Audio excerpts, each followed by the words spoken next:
On a frigid morning during the opening month of 1945, within the confines of Camp Algona's prisoner facility in the heartland state of Iowa, a dozen female captives from Germany assembled for their morning meal and discovered an unusual golden, crescent-shaped object resting upon their dining ware. This peculiar item bore absolutely no resemblance to anything these individuals had previously encountered throughout their existence. A solitary captive lifted the mysterious object with tentative movements, scrutinizing it with the intensity of a laboratory researcher examining an extraterrestrial specimen. Her hushed inquiry floated across to the person seated adjacent. Could this possibly serve as an ornamental piece? Another detainee theorized it represented an unignited wax taper awaiting flame.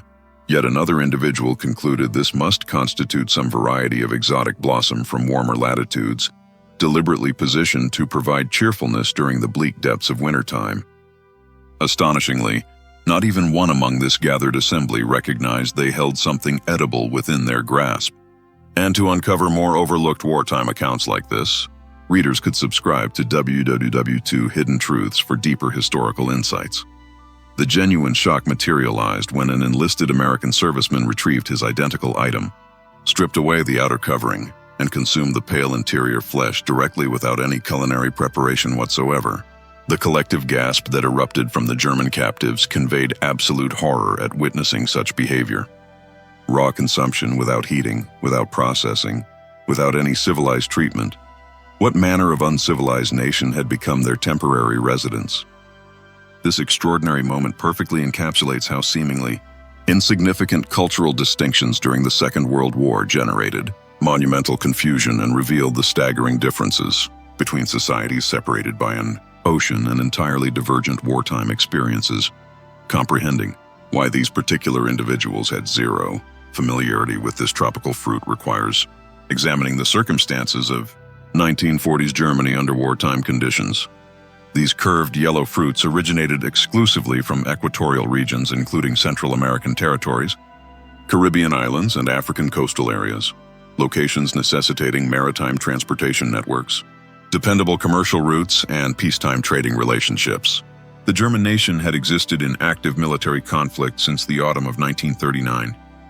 By the time 1945 arrived, the country endured relentless aerial bombardment, complete naval blockades, and barely maintained basic governmental functions. Luxury imports such as tropical fruits had vanished from availability years previously, supplanted entirely by strictly rationed grain products and underground vegetables cultivated locally. The majority of these detained females possessed knowledge of such exotic fruits only through the same distant awareness they maintained regarding elephants or coconut palms, abstract concepts associated with distant, warmer climates rather than tangible items one might physically handle and consume. Among the detained group, Greta Hoffman, approaching her late 20s, retained fragmentary childhood recollections of glimpsing such a fruit displayed once at a Berlin marketplace during the pre-war era. However, the youngest member, Liesl Fagner, merely 19 years of age, had genuinely never experienced any encounter with this particular produce throughout her brief lifetime. For her specific perspective, this bizarre golden curved entity occupying space on her breakfast dish seemed as foreign as any object originating from another planetary body. Observing the American military personnel consume these items with such casual abandon, treating them as commonplace and unremarkable, unveiled a prosperity disparity so immense it transcended ordinary comprehension. While German civilians back home subsisted on approximately 1,200 calories daily consisting primarily of sawdust mixed bread and turnip soup, these prisoners received between 3,500 and 4,000 calories including fresh proteins, dairy products, and exotic fruits. The dining facility buzzed with bewildered exchanges conducted in rapid German dialogue. Young Liesl maintained her specimen at maximum distance, rotating it methodically as though the object might suddenly divulge its intended purpose through careful examination. The outer surface possessed a waxy quality beneath her fingertips, bearing no similarity to the coarse texture characterizing potatoes or the smooth coolness defining apples familiar from her homeland. Drawing it nearer to her face, she inhaled with extreme caution. The fragrance registered as sweet, yet utterly unfamiliar, tropical in character, possessing depth and richness. somehow conveying warmth despite the frozen Iowa landscape surrounding their facility. Margaret Klein murmured apprehensively from her position across the wooden table, commenting on the peculiar aroma while applying gentle pressure to test the specimen's firmness. The protective covering yielded slightly beneath her applied force, prompting her to withdraw her hand rapidly as though the item might be overripe or contaminated. Anna Schultz, demonstrating her characteristically pragmatic nature, had already formulated her definitive judgment.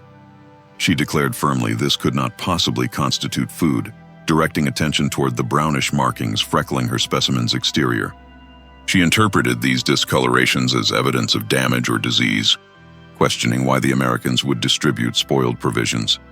Greta maintained thoughtful silence initially, though her educator's analytical mind worked methodically through the puzzle's components.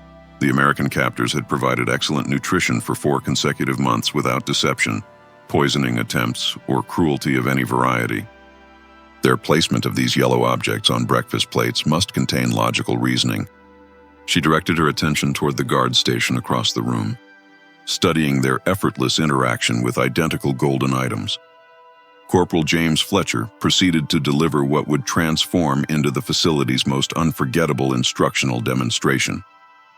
He selected his fruit with the natural ease characterizing someone who had performed this action countless thousands of times previously.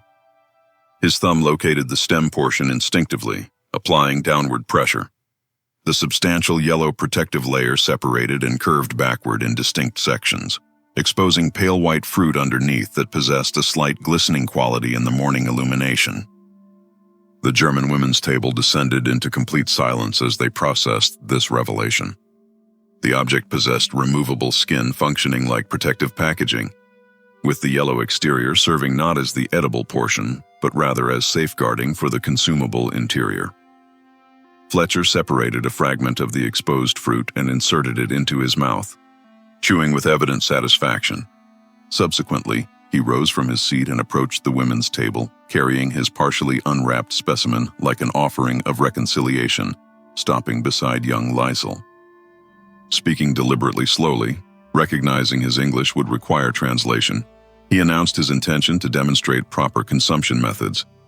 He repeated the peeling motion with exaggerated precision, ensuring every woman could observe how the skin separated cleanly from the fruit. The remaining guards observed nervously, understanding this represented a delicate moment, where one incorrect action or hint of mockery could obliterate weeks of painstakingly constructed trust. Liesel's eyes tracked Fletcher's hands as he broke off a small piece of the pale fruit and extended it toward her. His facial expression conveyed nothing beyond patient encouragement, reminiscent of the gentle teaching approach her elder brother employed when instructing her in new skills back in Bavaria. During times when existence possessed clarity and sense, Fletcher's gentle promise that the item tasted good accompanied his offering. Liesel glanced toward Greta, seeking approval from the older woman, who provided a subtle nod. Someone necessarily had to venture first, testing whether this strange tropical specimen was genuinely safe and truly intended for consumption. Liesel extended trembling fingers and accepted the fruit fragment. Its texture registered as soft, almost disturbingly so, violating everything her German sensibilities understood about proper food. Food should possess firmness. Bread contained crust, apples maintained structural integrity, potatoes offered substance.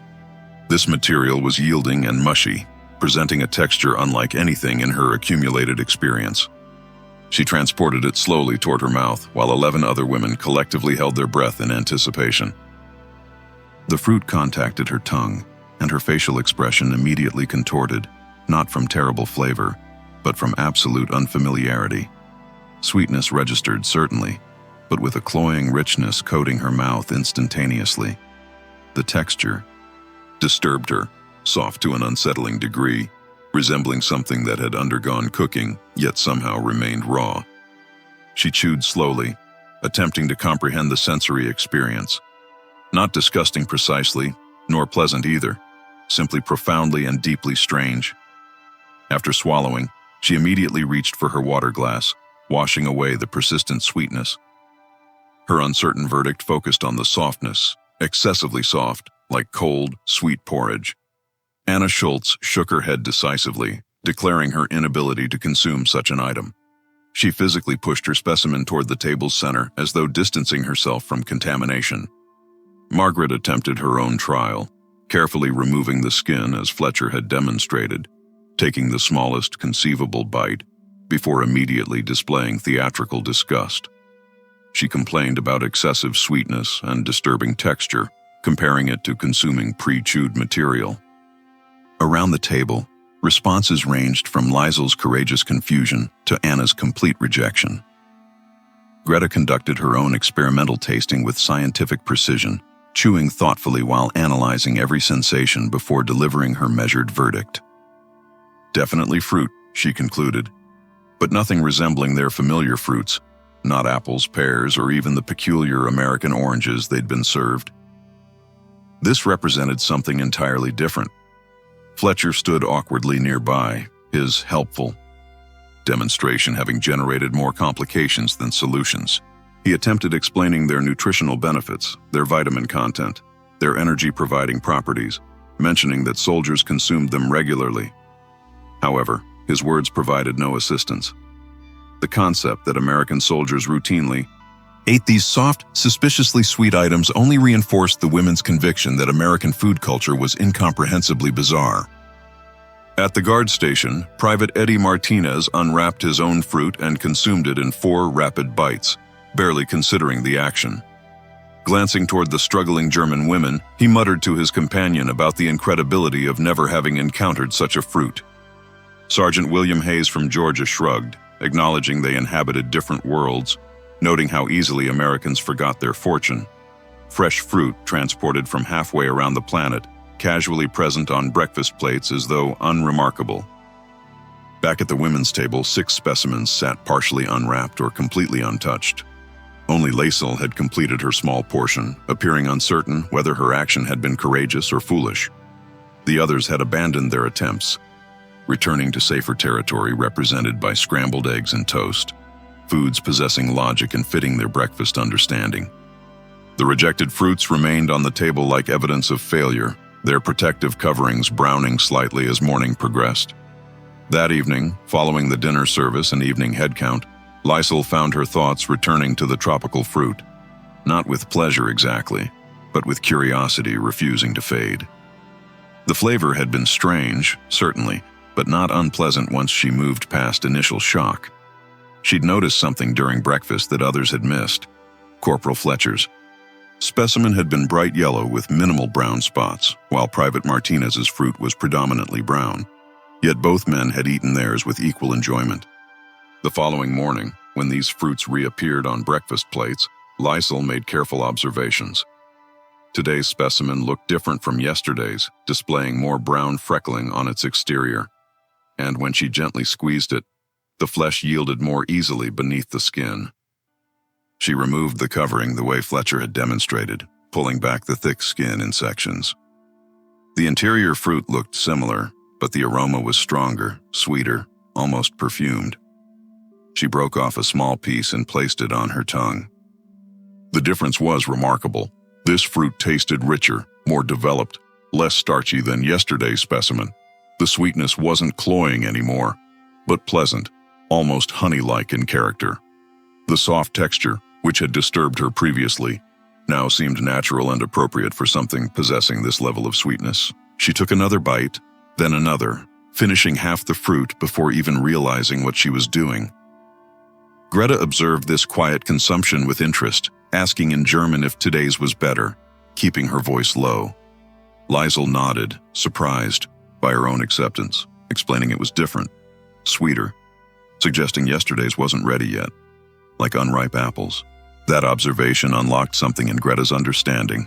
Of course, fruit ripened. These tropical specimens must ripen too, just differently than German apples or pears.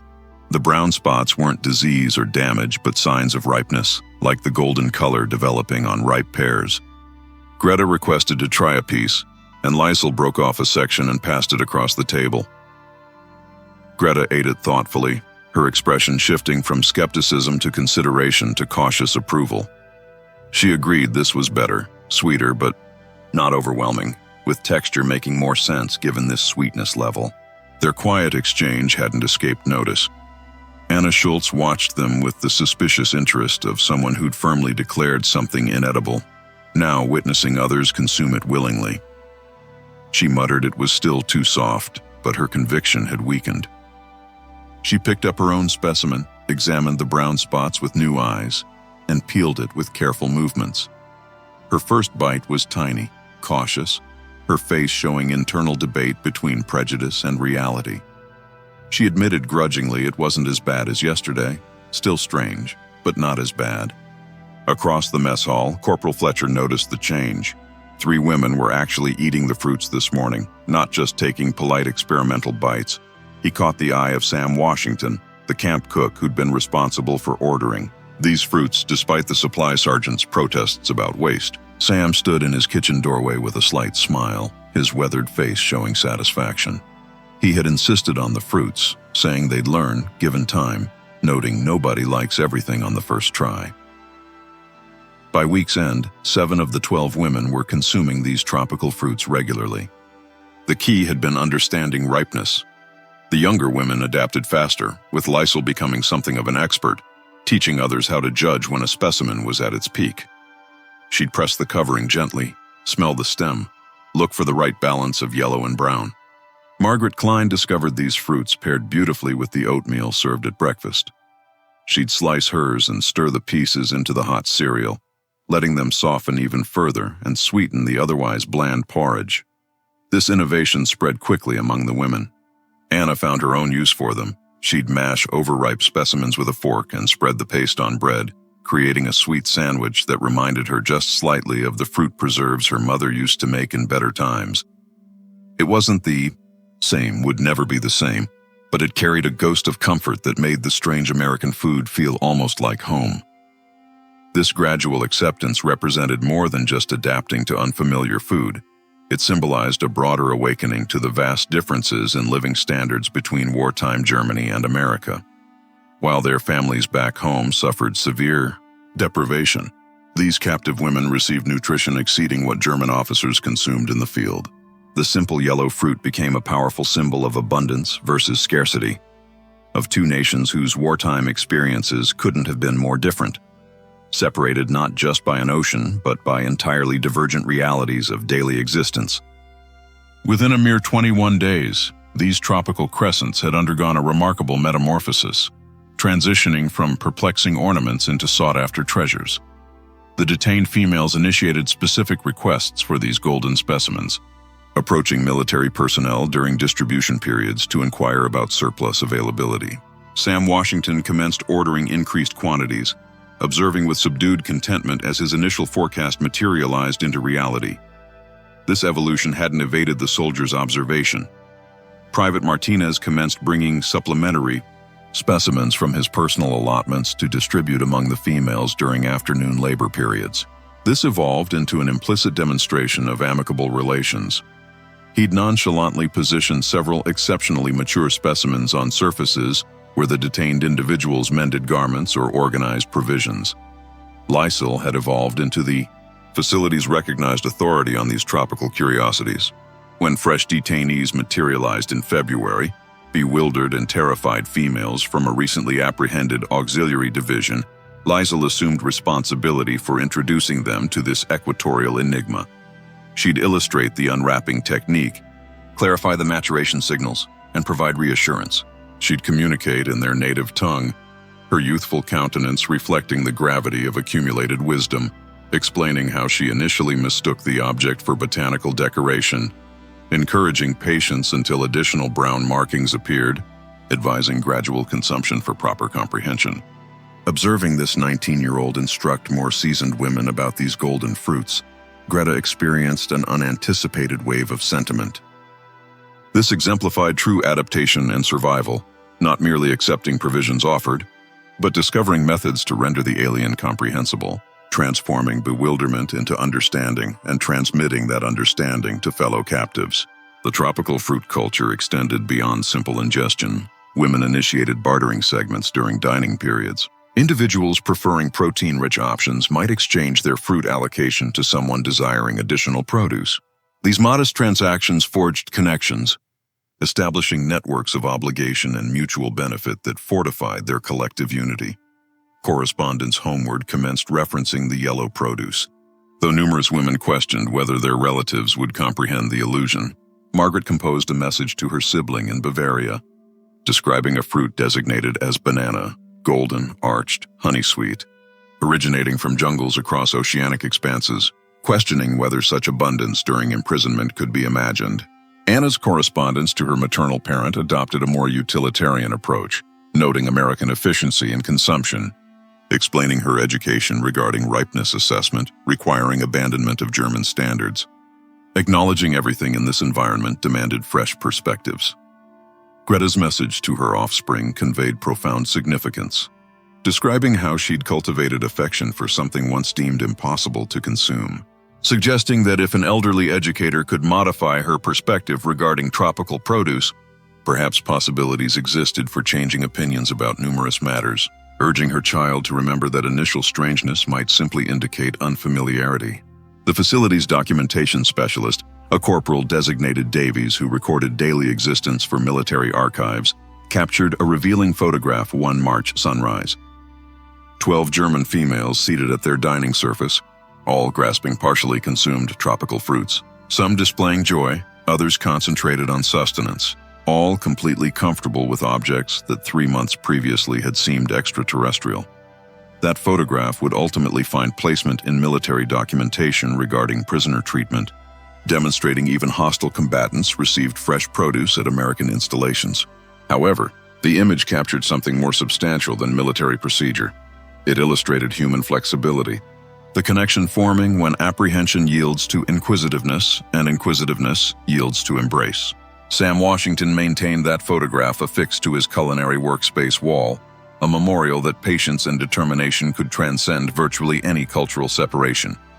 His banana prediction had proven accurate, as had his conviction about providing the women adequate time. The solitary dissenter remained a woman identified as Helga Schmidt, more mature than her companions at 42, who categorically refused touching these tropical specimens under any conditions. She proclaimed with obstinate pride her advanced age precluded consuming infant sustenance, allowing younger individuals to enjoy their tropical pulp while she maintained allegiance to authentic German provisions. Yet even Helga couldn't dispute the transformation in the facility's ambiance. The banana episode had dismantled obstacles in manners that regulations and procedures never accomplished. Iowa's thaw materialized in early April, but an unexpected late-season blizzard descended without warning on the 15th, sealing roadways and severing provision channels across 3 administrative regions. The weekly transportation vehicle from Des Moines sat immobilized 70 miles distant, its cargo of fresh produce gradually crystallizing in the unheated container. At Camp Algona, the culinary inventory grew meager. Sam Washington positioned himself in his storage area, tallying preserved goods and dehydrated supplies, calculating methods to extend meals until passage cleared. Potatoes adequate, preserved vegetables sufficient, coffee barely acceptable, fresh fruit, including tropical specimens, depleted by tomorrow's sunrise. The women detected the shortage immediately at breakfast when only 8 golden fruits materialized for 12 individuals. Lysel regarded the diminished supply with visible dismay. Though she vocalized nothing, these remained prisoners, individuals without entitlement to protest regarding luxuries. However, Greta perceived the yearning in younger faces, and something about this observation wounded her spirit. 4 months previously, these identical women had considered these fruits decorative elements. Presently, they mourned their scarcity like the absence of familial correspondence. The transformation had been so thorough that its reversal generated authentic hardship, Greta announced in their native language, her educator's tone permitting no disagreement that sharing would occur. 4 individuals receiving halved portions today, the remaining 4 tomorrow, equitable and impartial. The distribution transpired without objection. Though Lysel couldn't conceal her melancholy as she meticulously bisected her allocation with a blade, transferring one segment to Anna. This modest yellow produce had transcended mere sustenance. It symbolized normalcy, a luminous element in captivity's grayness, a link to existence beyond barriers. By the 3rd sunrise without fresh provisions, the tropical fruits had vanished entirely. The women consumed their protein and bread in remarkable quietness, the void more conspicuous than the presence had ever been. That afternoon, Margaret Klein succumbed to fever, identical influenza that had circulated through the facility for weeks. She reclined in her sleeping quarters, trembling despite substantial coverings, her countenance flushed and distressed. The facility physician examined her, recommended rest and hydration, and proceeded to additional patients. However, that evening, as the women assembled around Margaret's quarters attempting to provide solace, the afflicted woman whispered something, causing collective silence. She expressed desire for a single banana. The manner they tasted at perfect maturity, so sweet, acknowledging the peculiarity that weeks previously she'd despised them, yet presently craved one desperately. Liesl compressed her companion's hand, unable to provide what was requested. The tempest persisted outside, wind shrieking across Iowa flatlands, maintaining their isolation from resupply. The fruits that had become so precious were simply unavailable, and no quantity of wishing could alter that reality. Sam Washington learned about Margaret's request from Corporal Fletcher during evening meal service. The cook remained silent, but his mind was already processing possibilities. He possessed no fresh specimens, truthfully, but in his pantry's remotest section, preserved from a previous shipment, existed something alternative that night. Sam labored alone in his kitchen following evening sanitation. He retrieved dehydrated fruit slices, thin, crispy segments bearing minimal resemblance to fresh produce, and reconstituted them in heated water with honey and cinnamon essence. The outcome wasn't fresh fruit, not remotely comparable, but it conveyed the flavor, the sweetness, the essential memory of what Margaret craved. He transported the bowl to the women's sleeping quarters personally. Understanding this technically violated protocol, culinary staff didn't deliver special meals to individual prisoners, yet Sam had observed these women transform from frightened captives to individuals who'd discovered modest joys in his kitchen's provisions. Margaret's request had affected something within him, the identical instinct that had compelled him to insist on ordering these tropical specimens initially. Greta answered his knock at the quarters entrance, surprise evident on her features. Sam extended the bowl, suddenly experiencing awkwardness, explaining this was for Margaret, acknowledging it wasn't fresh, but believing it might assist. Greta accepted the bowl with both hands, her eyes brightening with emotion, comprehending what this gesture signified, the effort and consideration it represented. She expressed gratitude in deliberate English, acknowledging the exceptional kindness. Margaret's reaction to the reconstituted fruit was immediate and profound. Despite her fever, despite the reality that dehydrated fruit saturated in honey bore no resemblance to the fresh version, tears descended her cheeks as she tasted it. The flavor delivered comfort, transcending the actual quality of sustenance. It was the gesture, the consideration, the reality that someone had noticed her modest wish and labored to fulfill it. She whispered her appreciation to Greta, who carefully spooned the mixture into her mouth, requesting she convey thanks and acknowledgement that it was perfect. News of Sam's gesture circulated through the sleeping quarters that night. The women conversed in subdued voices about the significance that an American cook had devoted personal time attempting to comfort an afflicted German prisoner. This transcended protocol and regulation. This represented something more fundamental, one human caring for another, nationality irrelevant, confronting simple suffering. The storm dissolved 2 sunrises later, roadways cleared, supply vehicles resumed their routes, and by the subsequent Monday, fresh tropical fruits returned to the dining hall in abundance. The women greeted them like cherished companions, their golden exteriors luminous against monotonous military plates.